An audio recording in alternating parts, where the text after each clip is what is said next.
warahmatullahi wabarakatuh. My name is Sylvia Damayanti Busmaningrum, and the first question is the difference about phonetic and phonology. Jadi fonetik itu adalah ilmu yang mempelajari tentang bunyi, di mana bunyi tersebut berasal dari vokal organ manusia, contohnya dari bibir, lidah, tenggorokan, dan gigi.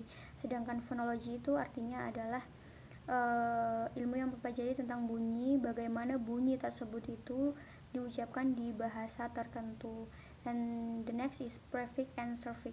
Prefix itu adalah tambahan di awal kata atau biasa kita sebut dengan imbuhan.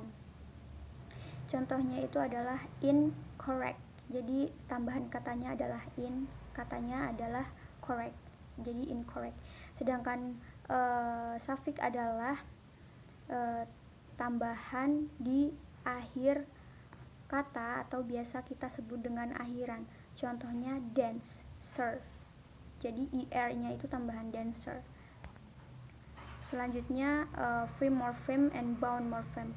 Free morpheme itu adalah kata yang bisa berdiri sendiri. For example like okay, and then yes, no.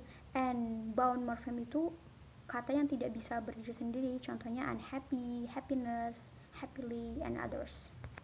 Selanjutnya semantic and pragmatic. Jadi semantik itu adalah ilmu yang mempelajari tentang makna, sedangkan pragmatik itu adalah ilmu makna dalam konteks tertentu. And the next is hypernym and hyponym.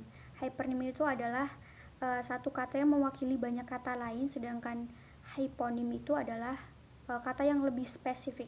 Contohnya itu hypernym itu ada color.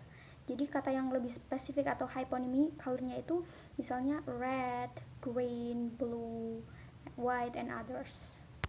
And the next is social domain in social linguistics. Itu adalah area aktivitas manusia di mana satu ragam bahasa tertentu itu atau kombinasi dari berbagai ragam digunakan secara teratur. Jadi dominan bisa dianggap sebagai kelompok situasi sosial yang terkait atau bisa juga gender.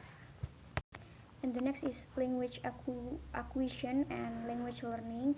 Jadi language acquisition itu adalah pemerolehan bahasa secara tidak sadar. Jadi biasanya proses ini terjadi pada anak-anak, sedangkan language learning itu adalah proses pemerolehan bahasa atau berkembangnya bahasa di dalam diri manusia secara sadar. Selanjutnya ada sign, signified, and signifier. Ini adalah teori semantik, yaitu teori tentang yang mempelajari tentang simbol. Nah, sign itu simbolnya, signified itu bentuk nyata dari simbolnya, dan signifier itu adalah ketika kita diberi simbol apa yang kita pikirkan. Contohnya, misalnya kita diberi simbol anggur, sign-nya itu berarti kan anggur. Nah, signified-nya itu adalah bentuk nyata dari anggur. Jadi anggur itu adalah buah yang bergerombol, warnanya bisa ungu, kemudian hijau, kemudian bisa merah juga. Nah, signified-nya itu signifier-nya itu apa yang kita pikirkan. Misalnya kita diberi simbol anggur nih, dalam otak kita pasti anggur itu adalah buah yang manis, memiliki biji, tumbuhannya merambat dan bergerombol dan sebagainya. Kemudian ada theoretical and applied linguistics. Jadi theoretical linguistics itu adalah studi yang mempelajari tentang teori. Jadi studi ini hanya mempelajari tentang teori, sedangkan applied linguistics itu adalah bagaimana teori-teori tersebut atau ilmu linguistik tersebut diterapkan di kehidupan sehari-hari atau kehidupan bermasyarakat. That's all. Thank you.